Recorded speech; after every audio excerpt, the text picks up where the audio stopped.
meters high, and you have to carry that back to Switzerland. It's really not very good.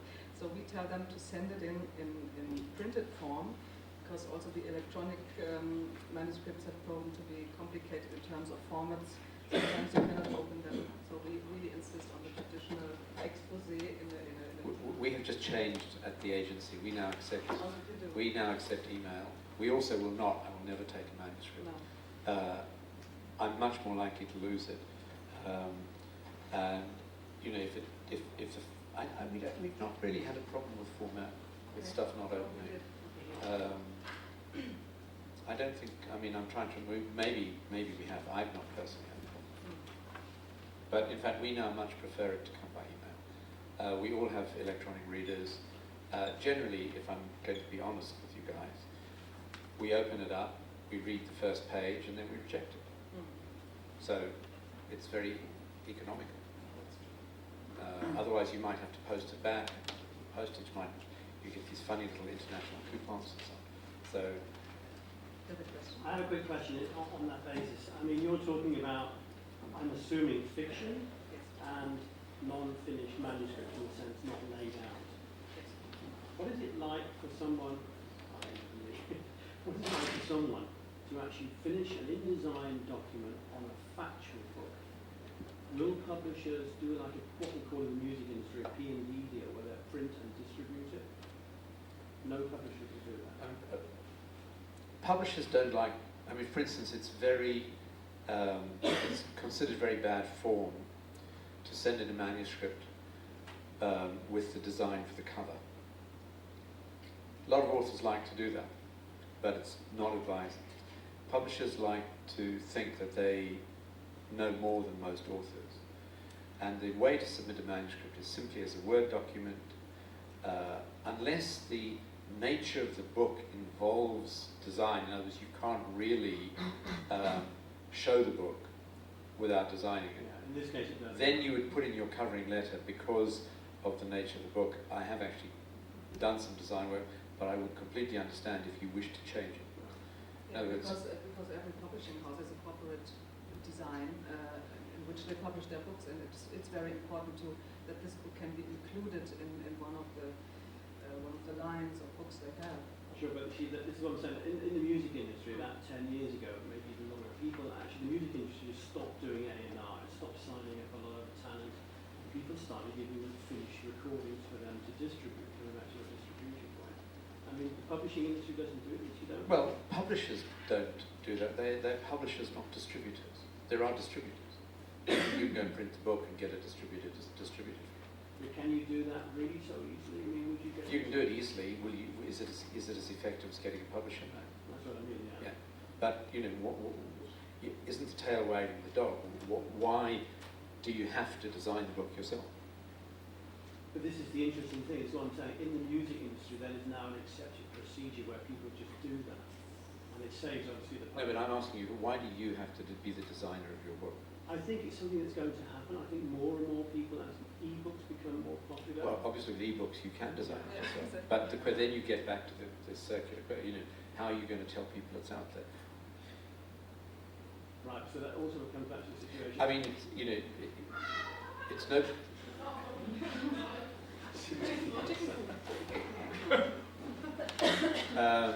Sorry, they couldn't find a hotel room last week.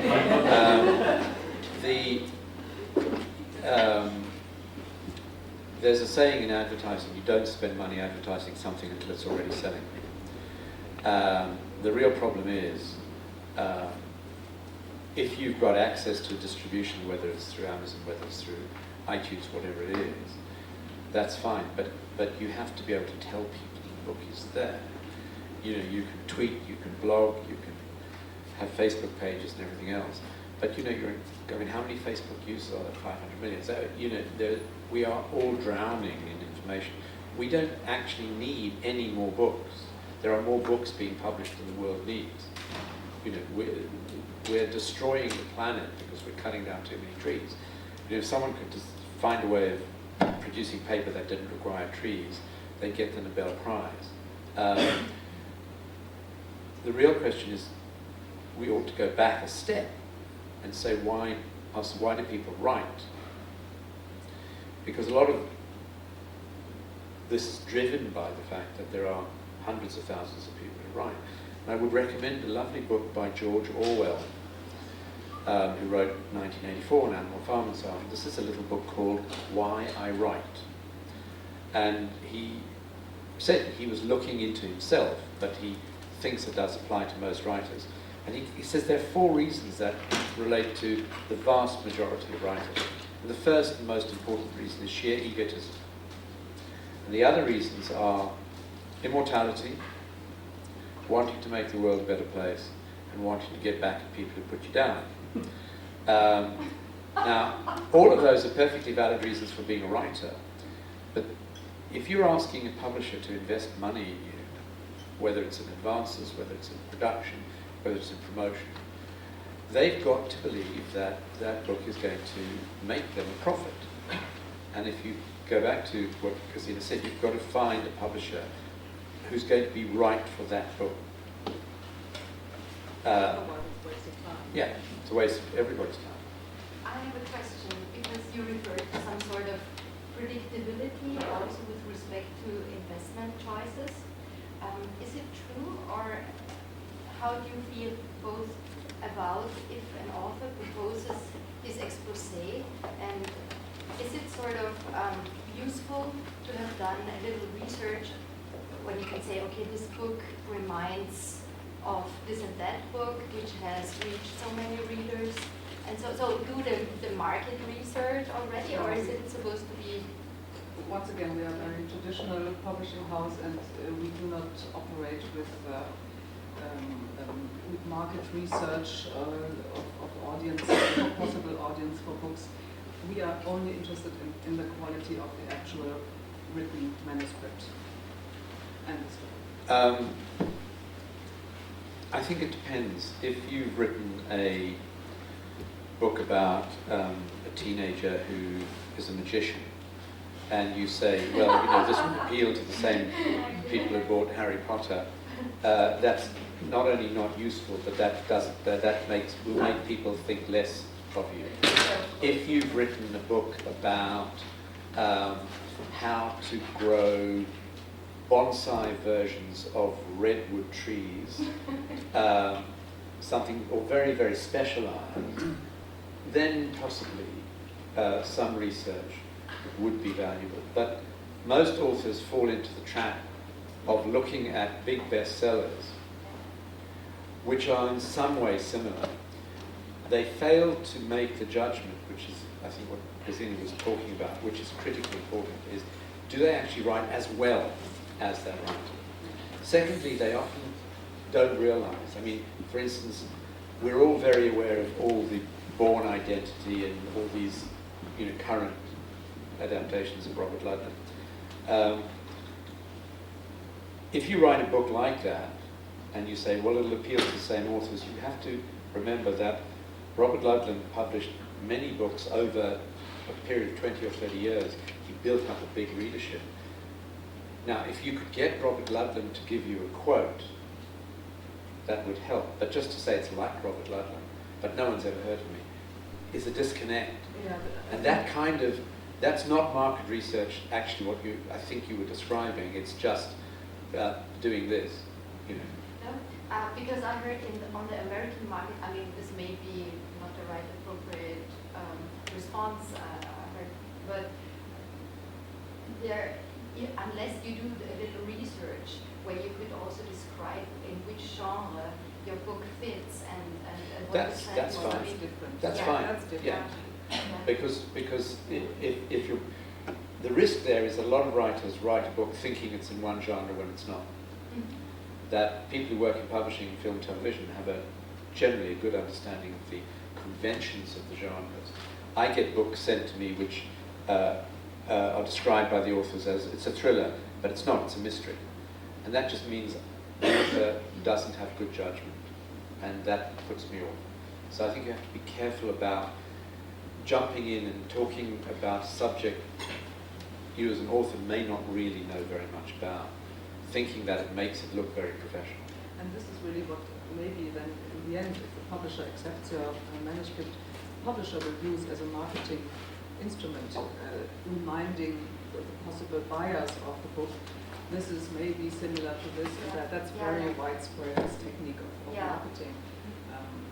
As it is in films, I mean, we know this aggressive marketing from the director by audio by. Exactly.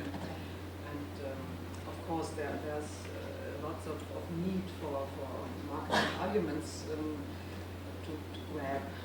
But the real problem is when someone compares their book, they've never had a book published, no one knows them, to a book by a well-known author, the comparison fails because you're not taking into account that there are millions of people who already know about that author and nobody knows about you. So the similarity is not important. The differences are more important in that sense. Any other questions? Yeah, I think it's mostly questions of Gesine. To draw a parallel to writing for film, you were aspiring screenwriting, you've had some shorts running, doing well at some festivals, and then you approach somebody with a screenplay saying, look, I've done well at festivals, and that usually helps a little bit. You know, people will be more on the first page of the screenplay. Is there something similar in publishing, maybe, that you say, I've self-published electronically onto Herbers, and I can show, you know, so many copies. Will that make any difference to whether you will have a look at this manuscript or not? Yeah, it probably helps because it shows that there's a person who has already some experience in writing and has had some success maybe. It's an additional information. In the end, what counts will be the quality of what you provide. That's always the crucial point. But of course, I mean, if somebody sends in a manuscript saying, oh, I've written lots of screenplays, or I've already published in various literary magazines, but never a big novel, then of course it's additional interesting information that this person is sort of serious about writing, and that's always good to know. I mean, there are lots of prizes for short stories, as indeed there are prizes for short films. I think the point that Gesine has made is twice now about the quality of the writing is most editors, and I think most agents, if they receive a book which doesn't work, it's something to do with the way it's structured or whatever doesn't work, but the quality of the writing is wonderful, we'll probably meet the author. Certainly agents will. Basically what we're looking for is people who have writing ability, even to the extent that some agents provide storylines to their clients who don't know what is saleable, but they write really well. The rare thing to find is someone who writes really well. Stories are easy to make. Stories are everywhere. It's easy to come up with storylines. It's very difficult to write well. So the rarer, a precious metal is, the more valuable it is. That's why someone who really writes beautifully is someone that publishers want to work with. There's no logical reason why someone who has a wonderful writing style, who's able to create images which really resonate with authors, should necessarily know exactly what publishers are looking for. And that's where editors and agents can make a contribution by marrying up a particular writing ability. I've sold authors whose books don't work simply on the strength of the quality of their writing to publishers who respect the writing. So you say, why don't you write about? Well, you go to an editor and you say, I don't think the book works, but I'd like you to read a couple of chapters. They ring you up and they say, the writing is fabulous. And then we all sit down together and we try and work out what could that writer write about. It's not necessary that the manuscript is perfect right from the beginning on. If you feel that there's a quality in it, that's why we have editors and editing departments. They really love to work with the authors on the text. And for example, we just